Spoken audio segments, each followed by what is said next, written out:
Alors, Victor Fernandez, dans cette première partie de l'émission, on a abordé cette résistance des Cubains, ces résultats qui, quelque part, forcent l'admiration parce que en même temps, il y a beaucoup de choses à faire, vous l'avez expliqué, il y a à améliorer la vie sur place, mais en ce moment, on parle de la Guyane, par exemple, dans l'actualité. On pourrait comparer. Ou Haïti. Ou même la Guadeloupe ou la Réunion ou d'autres départements d'outre-mer français. Alors, Cuba donc avance, mais je voudrais aborder un peu un côté obscur de cette situation. C'est que Cuba est caractérisé quand même pour être, malgré ce que vous avez dit au début, loin d'être un modèle de démocratie. Alors, la mort de Fidel Castro a redonné espoir aux adversaires du socialisme cubain. Mais en même temps, des changements importants sont attendus. On a parlé au plan économique, mais au plan de la démocratie, de l'évolution politique. Alors, pourquoi encore ce parti unique et pourquoi encore une chasse aux opposants ? On reviendra sans doute aussi un peu sur les comités révolutionnaires de quartier. C'est un outil démocratique. Est-ce que c'est pas aussi un élément de flicage de la population en quelque sorte ? Quid des libertés d'association, de réunion ? Donc je voulais un peu vous interroger sur ces aspects-là parce que est-ce que Cuba avance aussi dans ce domaine ? Je crois que c'est très important. Vous avez raison, c'est souvent ce qui est reproché à Cuba. Et donc, revenons sur la notion de parti unique. Pourquoi un parti unique à Cuba ? Et ensuite, ça me permettra de répondre à votre question sur les libertés et sur les CDR. La question, parce que ce qui est dit, parti unique, donc pas de démocratie, dictature. La question c'est une question historique très importante pour le processus cubain qui conduit à cette notion de parti unique. Vous m'excuserez, je vais peut-être être un peu long, mais il faut développer cette raison. C'est important parce que ce sont des éléments qu'on n'a pas trop l'habitude d'entendre dans les médias en France pour bien comprendre la situation. En fait, revenons. Au lendemain de la victoire de la Révolution, en décembre 59, Fidel et les dirigeants historiques de la Révolution se retrouvent avec un pays, il faut le rappeler, qui était un pays corrompu. C'était le pays de la mafia, l'île de la prostitution, un pays totalement entre les mains des capitaux On avait l'habitude de dire que c'était le lupanar des États-Unis. Voilà. Donc ils sont confrontés à une situation, il faut commencer à agir, il faut commencer à faire des réformes, et vous le savez bien, je ne vais pas trop développer cette partie-là, il y a les agressions. Donc Fidel et la Révolution ont beaucoup travaillé en même temps qu'ils commencent à construire, on l'a dit, cette première campagne pour vaincre l'illettrisme, la réforme agraire. Ils vont beaucoup travailler sur la question du modèle politique que doit se doter la Révolution. Et cette question les conduit à un examen historique d'un fait qui remonte d'ailleurs non pas à la révolution castriste, mais qui remonte à la lutte de libération qu'ont conduit les patriotes cubains pour se libérer de la couronne. Si ce processus a été beaucoup étudié et s'était inspiré des théories de Martí, l'apôtre de Cuba. Oui, parce que la révolution castriste n'est pas totalement une surprise ou quelque chose qui est Cuba était déjà un pays de révolution, rebelles, tout à fait. Or, un des enseignements justement de cette lutte de libération qui avait fini par être victorieuse puisque la domination espagnole a été mise en terme, il y a un fait historique qui est indéniable, c'est que la désunion des différentes composantes qui avaient fait la révolution a permis la mise en place d'une république qu'on pourrait parler de république bananière et qui a permis de nouveau la domination des intérêts nord-américains. Donc c'est cette théorie de Martí qui consiste à dire, pour être libre, un peuple doit être cultivé et un peuple doit être uni. Donc cette question de l'unité du peuple est quelque chose qui est fondamental dans le concept de la révolution. Le deuxième aspect qu'il faut, contrairement à ce que, parce qu'on ne le dit pas assez et on ne le présente pas assez, contrairement à ce qui s'est passé dans les anciens pays socialistes, où le Parti communiste est arrivé au pouvoir dans ces pays en interdisant les autres partis. À Cuba, le processus n'a pas été du tout celui-là. Dans les premières années de la Révolution, il existe à Cuba une multitude de partis. Vous aviez déjà un premier parti communiste qui avait été créé par Mella, qui a été assassiné par les sbires de Batista. Vous aviez le parti orthodoxe, vous aviez le mouvement du 26 juillet qui était préconisé par Fidel. Donc tous ces partis ont continué à avoir une égalité. Et donc, ce qui s'est produit à Cuba, c'est une volonté commune de l'ensemble des partis de fusionner pour créer un parti qui réponde aux objectifs théoriques qu'avait écrit Martí. Et donc de ce point de vue, on peut dire, alors c'est un processus qui va mettre un certain temps, puisque ça va conduire à la nouvelle constitution qui date de 76, et ce n'est qu'après cette nouvelle adoption de la constitution de 76 que ce nouveau parti qui a été fondé, non pas en interdisant les autres, mais par la fusion de l'ensemble, va prendre le nom de Parti communiste de Cuba. De ce point de vue, on peut dire que le Parti communiste de Cuba d'aujourd'hui repose sur des fondements historiques plutôt que des raisonnements théoriques, même s'il ne faut pas... il faut admettre aussi qu'un certain nombre de théories marxistes sont incluses. Vous voyez ? Donc il y a un processus qui est tout à fait différent. C'est la fusion de l'ensemble des forces cubaines qui donne naissance à ce parti. Voilà. Alors on comprend bien à travers ce que vous dites qu'on n'est pas sur un modèle de démocratie occidentale. Bon. Tout à fait. Mais en même temps, parti unique. Alors justement, mais permettez-moi de développer parce qu'on n'est pas toujours d'accord. Les gens sont pas toujours d'accord entre eux. Alors il faut avoir des opinions différentes et comment elles s'expriment. Une fois, si j'ai bien compris, on a quand même quelquefois des chasses aux opposants à Cuba. Tout à fait. Mais on va l'aborder parce qu'une fois qu'on a dit ça. Et que la nouvelle constitution avec un débat de plus de 6 millions de personnes à l'époque, ça pose, donc la première décision qui s'est imposée à leurs yeux, c'est que puisqu'il n'y a qu'un parti unique, il est hors de question que ce parti unique puisse présenter des candidats aux élections. Et donc à ce moment-là, on va se doter d'un pouvoir populaire qui définit les règles de fonctionnement de la vie politique à Cuba. Alors, ça risque d'être un peu long, mais peut-être qu'il faut... Il y a des élections. Il y a des élections. Oui. Alors, quel type d'élection ? Local. Alors, on peut dire qu'il y a des députés. Il y a cinq niveaux de le système politique cubain. Il y a cinq niveaux. D'abord, il y a les assemblées municipales. Ouais. Qui elles-mêmes, les municipales, c'est des municipalités, des villes, mais qui en même temps sont divisées dans ce qu'on appelle des conseils populaires. Ce qu'aujourd'hui en France, nous, on appelle les comités de quartier. Donc là, ce sont des élections et des élus sont élus pour 2 ans et demi. Ensuite, vous avez les assemblées provinciales. C'est au niveau d'une province. Cuba est composé d'aujourd'hui de 16 provinces. Là, les élus sont élus pour 5 ans. Ensuite, vous avez l'Assemblée nationale du pouvoir populaire, qui est le véritable organe du pouvoir qui détient, c'est-à-dire l'Assemblée nationale. C'est là où sont élus les députés. Ils sont élus pour 5 ans.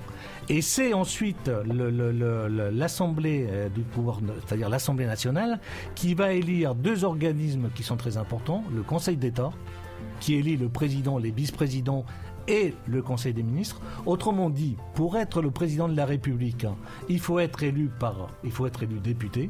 Si vous n'êtes pas élu... Je dis ça parce que lorsque Fidel a été malade et qu'il a pris la décision de ne pouvoir exercer son poste de chef de l'État, qu'est-ce qu'on nous a dit ? On nous a dit Fidel a passé le pouvoir à son frère. Non, il n'a pas passé le pouvoir à son frère. Fidel était le chef de l'État. Il était président du Conseil d'État. Raoul était le premier vice-président du Conseil d'État. Donc, lorsque le président est empêché, c'est le vice-président. Vous voyez ? Mais ce qui est important, c'est pas tellement uniquement ces 5 degrés.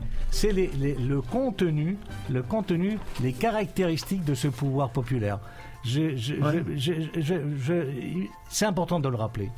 Il y a 9 points qui sont fondamentaux dans la mise en place de ce pouvoir populaire. Premièrement, il faut rappeler que l'inscription est automatique pour tous les citoyens et qui peuvent voter à partir de 16 ans. Ils peuvent être élus à 18 ans, mais d'office 16 ans. 2, c'est la question que vous me posiez, c'est, puisque c'est pas le Parti communiste qui propose des candidats, comment sont désignés les candidats? Donc, les candidats sont désignés par les citoyens. À chacun des niveaux des élections qu'on a vues, il y a donc 6 mois avant la date d'élection, des réunions citoyennes qui se réunissent, et vous et moi, on se réunit dans notre quartier, et on commence par décider qui, parmi nos concitoyens, a le meilleur profil pour être candidat. Pendant 6 mois en débat, il y a une obligation, attendez que j'aille jusqu'au bout. Premièrement, c'est qu'on doit désigner au minimum 2 candidats par poste à pourvoir, et un maximum de 6 postes par candidat. Donc, pendant 5 mois, on décide de ceux qui ont le meilleur profil. Ça nous conduit à arrêter une liste. Ensuite, l'ensemble des candidats ont droit à une propagande identique pour chaque candidat. C'est pas l'argent qui va faire la candidature, ils ont le droit à tant de salles de réunion, ils ont le droit à tant de temps de parole. Donc ensuite, il faut rappeler que ces élections, il y a une totale transparence du scrutin. Je vous rappelle que les jours des élections, ce sont les enfants qui surveillent les urnes. Ensuite, l'élection se fait... Oui, mais c'est comme ça. C'est l'élection majoritaire. C'est le vote blanc qui est reconnu, ce qui n'est pas le cas chez nous. Et tous les organes d'État aujourd'hui à Cuba sont élus. Mais il y a 2 autres composantes qui sont importantes et qu'on ignore en France. C'est qu'on doit être élu. Revenons à l'élection locale. Vous avez été un élu... vous connaissez mieux que moi le système en France. Vous devez être élu dans votre quartier. Autrement dit, un maire qui se soumet... Il ne peut pas y avoir de parachutage. Il ne peut pas y avoir de parachutage. S'il y a un parachutage en règle générale, moi j'en connais des gens qui ont pas forcément de parachutage. Il se trouve qu'il y a la ville de La Lissa qui maintient une relation importante de coopération avec l'île d'Ivry. Il y avait une première adjointe qui faisait très bien son travail. Elle a divorcé, elle a déménagé de quartier. Au moment du renouvellement, elle est allée dans un quartier où elle était moins connue. Elle n'a pas été élue. Non pas qu'elle ne méritait pas, mais voilà. Donc on doit être élu dans son quartier. Et surtout, ce qui est important, c'est que le système du pouvoir populaire, il y a 2 autres notions qui sont importantes à signaler. Premièrement, c'est l'obligation du compte rendu de mandat. Tous les élus sont tenus de faire 2 fois par an des assemblées compte rendu 2 fois par an. 2 fois par an. Et surtout, la loi reconnaît la possibilité de révoquer les élus. On en parle en ce moment en France. Hein. Ils ont la possibilité, moi-même j'ai pu participer en observateur, bien entendu, à des réunions. Je peux vous dire, et ça rejoint la question, est-ce que tout le monde est d'accord? Non, tout le monde n'est pas d'accord. Mais je peux vous assurer que dans ces assemblées-là, on en parle. Alors vous me disiez, il y a des opposants. Oui, il y a des opposants. D'ailleurs, je vous signale, parce que ceux qui décrivent, y compris cette méthode qui consiste... Parce que c'est la vie, ça. On peut avoir des avis différents. Mais tout à fait. Mais je vous rappelle, et puis la presse internationale s'en est fait l'écho, aux dernières élections municipales, à travers l'ensemble du pays, il y a plus de 200 candidats qui ont été candidats, qui étaient des gens qui se déclaraient des opposants au gouvernement cubain. Ils ont pu être candidats. Le suffrage universel a fait ensuite qu'ils n'ont pas été élus. Mais donc, il y a la forme d'expression. Il ne faut pas imaginer que parce qu'il y a un parti unique, qu'il n'y a pas de débat. La société cubaine, il y a énormément de débats. Les gens qui vous disent les Cubains ne parlent pas parce qu'ils ont peur, écoutez, moi, en tout cas, il doit y en avoir peut-être qui ont peur, je ne sais rien. Mais il y a un modèle, il y a une démocratie, parce qu'on parle chez nous beaucoup, on cherche à perfectionner la démocratie participative. Excusez-moi. Des citoyens qui se réunissent pour désigner leurs candidats, des citoyens qui contrôlent l'exercice de ce pouvoir et qui peuvent les révoquer, c'est quand même indéniablement quelque chose de positif. C'est pas en tout cas les signes d'une dictature. D'accord. Mais je dis pas ça en disant que c'est un modèle à important. C'est le modèle qu'ils se sont donné. C'est un modèle qui correspond à leur histoire. Je suis pas en train de dire que moi personnellement j'approuve à 100% ce modèle. Mais j'essaie de donner la vision du Victor Fernandez, en même temps. Oui. Est-ce que ça offre toutes les garanties? Est-ce que tout ce que vous venez d'expliquer, c'est pas un peu un faux nez? C'est-à-dire que est-ce que à travers les organisations de quartier, est-ce que on peut pas mettre de côté ceux qui sont gênants et mettre en avant des d'autres candidatures qui ne sont pas des opposants, qui sont moins gênantes. On a vu des films, on a de la littérature qui montrent que les fameux CDR, dont il faudrait peut-être dire un mot, peuvent être aussi des éléments de surveillance de la population et de contrôle justement des opposants. Donc est-ce que toute cette organisation peut pas être en quelque sorte un rideau de fumée pour conserver tous les pouvoirs et bloquer toute opposition politique ? Oui, je comprends la question, d'autant que c'est souvent ce qu'on entend quand on parle de Cuba sur ces questions-là. Alors attendez, dans l'ordre. D'abord les CDR. Et combien de CDR, Comité de défense de la Révolution? Il faut d'abord rappeler pourquoi ils se sont formés et à quel moment. Les comités de défense de la Révolution se sont créés au tout début de la Révolution. Vous vous rappelez il faut quand même rappeler à nos auditeurs que non seulement il y a eu la tentative de débarquement de la baie des Cochons pour renverser, mais qu'il y a eu toute une série de sabotages, d'incendies, d'assassinats, des jeunes qui allaient apprendre à lire et écrire dans les paysans à travers le pays, qui étaient assassinés. Donc il y avait toute une série de sabotages, des incendies massifs à La Havane. Donc la notion du CDR est née justement pour créer des comités. Malgré que la Révolution, que les Cubains dans leur grande masse ont adhéré à la Révolution, j'imagine qu'il y avait un certain nombre de Cubains qui n'appréciaient pas cette Révolution. Il est évident que d'ailleurs pendant de 59 jusqu'à 63, il y a eu une guérilla intérieure. Il y a eu notamment dans la région autour de Cienfuegos et dans l'Ascambray, donc des gens qui étaient opposés et qui luttaient, qui étaient prêts à passer aux armes donc pour renverser le régime. Et d'ailleurs, un des objectifs du débarquement de la baie des Cochons, c'était de prendre un petit territoire, de proclamer de nouvelles républiques. Les États-Unis reconnaissaient, ils pouvaient intervenir. Bien. Donc c'est à ce moment-là qu'on crée les comités de défense, donc avec une notion d'être prêt, d'être mobilisé pour faire face aux actions contre-révolutionnaires. Aujourd'hui, et ils ont continué leur résistance. Aujourd'hui, le rôle, ça c'est l'origine. Aujourd'hui, le rôle du comité de défense de la Révolution est beaucoup plus large. C'est organisé par quartier ? C'est organisé d'abord par quartier. Ça a vocation à s'intéresser aux conditions matérielles de vie des familles. Ça a vocation à surveiller que l'enfant, parce que l'enfant à Cuba est sacré, et que sa vie se développe convenablement. Vous voyez ?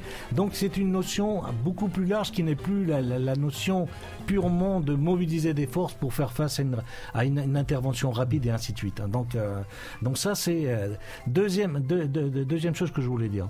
Moi dans mes propos, je pense que on ne peut pas dire, en tout cas les fruits des constats, et je vous ai dit, j'ai aussi de la famille, je discute.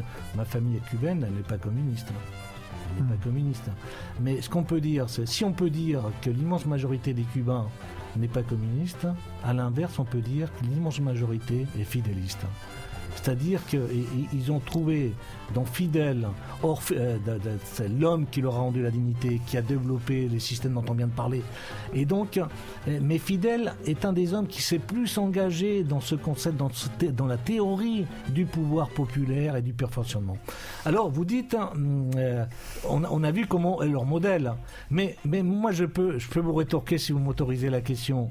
Est-ce qu'il y aurait plus de démocratie à Cuba à permettre que des intérêts financiers étrangers, à travers le financement, puissent provoquer et élire des gens? Vous voyez, moi, je crois qu'il faut qu'on soit attentif à cette question-là. D'abord, je crois qu'il n'appartient à personne de dire, après ce que le peuple cubain a été capable de faire, à Cuba et ailleurs. Quand je parle d'ailleurs, faut-il rappeler que c'est du sang cubain qui a garanti l'indépendance de l'Angola, qui a provoqué la fin de l'apartheid. Rappelez-vous, le premier geste de Mandela libre, ça a été d'aller embrasser son ami Fidel Castro. Donc je trouve qu'on n'est pas... À quel titre, y compris des révolutionnaires français qui parfois se montrent très critiques vis-à-vis, mais à quel titre devons-nous donner des leçons à Cuba? Donc je ne dis pas que c'est dans cet esprit-là. Évidemment, on a bien vu, au-delà de Cuba, comment à chaque fois qu'un gouvernement qui remet en cause la dictature, de l'argent, des banques, des multinationales, on l'a vu au Chili, Chili, on l'a vu ailleurs, ça déplaît n'importe comment profondément à l'impérialisme, ça déplaît au capitalisme mondialisé, et il va tout faire pour que ces gouvernements soient renversés. Tout à fait. On l'a Et donc moi je crois, d'observateur de ce que je revois, moi je fais confiance au peuple cubain pour continuer ces réformes. D'abord, ils ont fait d'énormes réformes. Quelques réformes, y compris dans le domaine de la démocratie, puisque ça rejoint la question générale. Il n'y a pas besoin de se doter d'une loi pour la parité à Cuba. La parité, elle existe déjà. Il y a plus de femmes que d'hommes à l'Assemblée nationale cubaine. C'est une réalité. Deuxièmement, on parle sur le non-cumul des mandats. Ça n'existe pas à Cuba. Autre point très important qu'il faut considérer, les élus à Cuba, ce ne sont pas des professionnels de la politique. Un député, il garde son métier et il touche son salaire de son métier. Voyez ? Et enfin, la dernière réforme très importante ces dernières années, et qui donne une image de la conception de l'avenir de la révolution, de ce qu'on appelle le noyau dur de la révolution cubaine. C'était une réforme qui impose qu'à partir de maintenant, l'élu ne pourra faire que 2 mandats de 5 ans, y compris pour le chef de l'État. C'est ce qui conduit que Raúl Castro, qui a été élu pour un 2e mandat, finira en 18 son mandat. Vous voyez ? Donc, certes, moi je ne suis pas en train de dire que c'est un modèle à copier. Pour autant, je trouve qu'il faut bien observer les mécanismes de ce pouvoir populaire. Il permet l'expression de citoyens, il permet de revoquer des élus. Donc je trouve que ce qu'on peut souhaiter, c'est qu'il soit capable d'améliorer et de perfectionner ce modèle, mais pas plutôt de le remettre en cause et de revenir dans un système qui a déjà connu Cuba et qui les avait conduits. Alors, il y a peut-être un moyen terme à trouver, parce que reste quand même la question d'opposants qui sont emprisonnés ou de liberté d'association qui n'est pas complètement garantie. Donc, je crois qu'il y a peut-être, mais ça c'est au peuple cubain et à leurs dirigeants de le décider. Il y a encore des avancées possibles, quoi. Oui, mais on peut parler aussi de ça. D'abord, prisonnier politique, moi je ne suis pas dans le secret des dieux, mais encore faut-il revenons à des faits précis.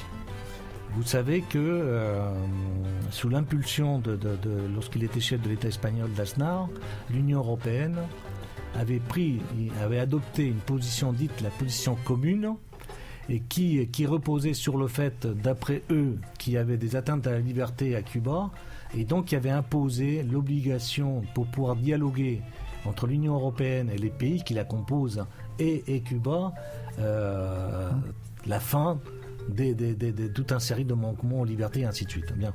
Je vous fais remarquer que dans la dernière période, il y a eu donc une reprise de négociations entre l'Union européenne, que l'Union européenne a fini on va y venir, par lever, ça va être mes prochaines questions. L'Union européenne a fini par lever cette sanction.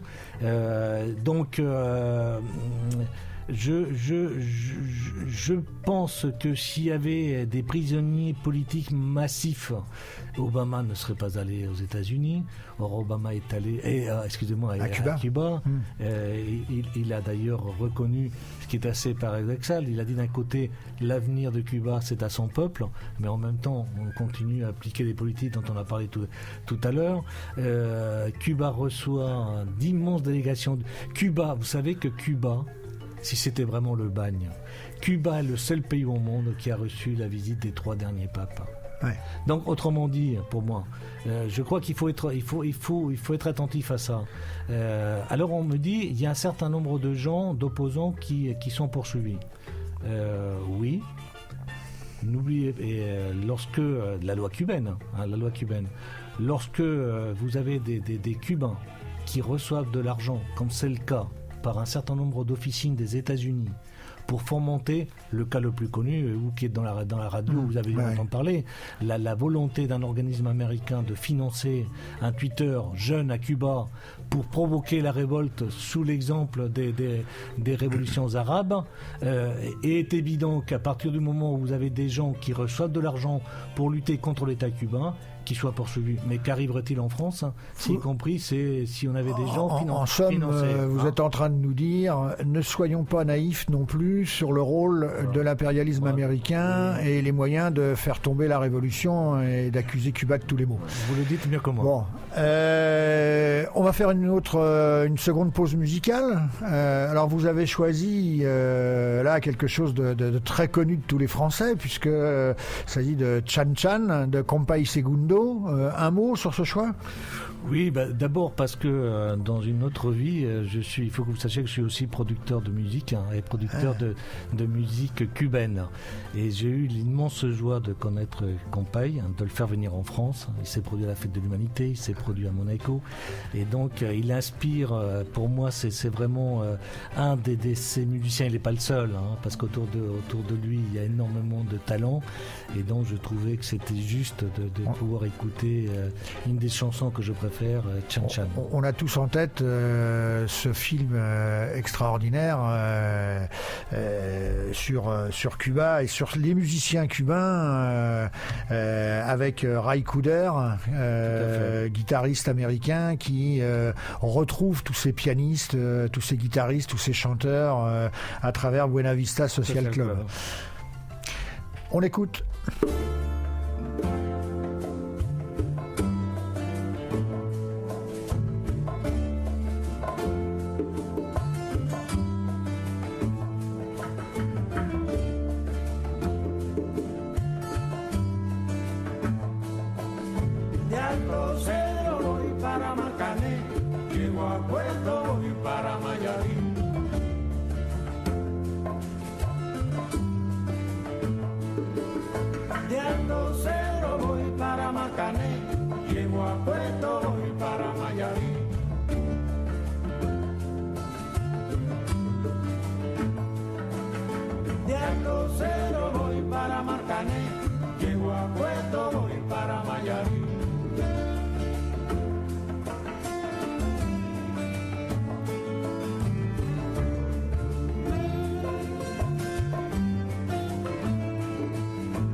Y así no puedo llegar.